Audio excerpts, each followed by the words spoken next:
So in my shorter posts on Instagram this week, I've been talking a lot about our secret payoffs when we get triggered. And a lot of times there's an underlying theme of not being good enough, and the payoff often is sympathy. But one of the things that can really shed some light on this, if that's something that you're experiencing, is an archetype of the martyr.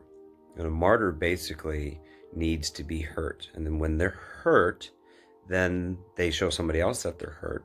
And then they get sympathy, either from that person or from somebody else. And there's the juice. So this is something that's come up for me recently. And it's an awareness of all the little things that kind of run through that filter.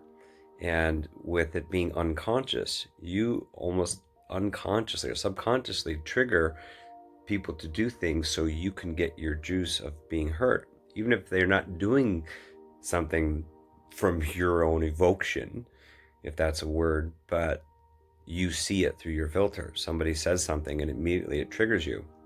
That triggers your juice. That's your payoff. That's your hit. So just pay attention in your life as you go through and get triggered. What's the standpoint that you take? Were you hurt? And what's the payoff of being hurt? If you are hurt, what would fix it? And so then you can start to see your little payoff there. And most of the things that we do, and Carl Jung would say, they're in our shadows. And the shadows aren't wrong or bad. They're just things that are operating under the surface that we can't see. So we all have martyrdom in us. There's four basic archetypes: the child, the saboteur, the prostitute, and the victim. So we all have those.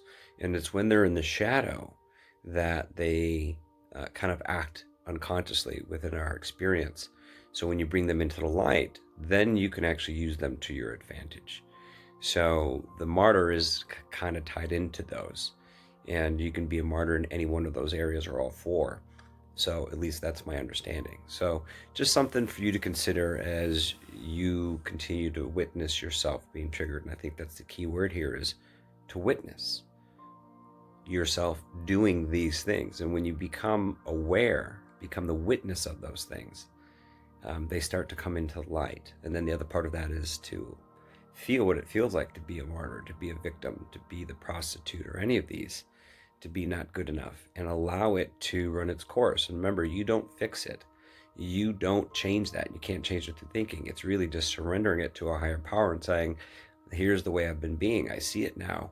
Help me process this. And over time, it will burn itself out and be replaced by something much higher.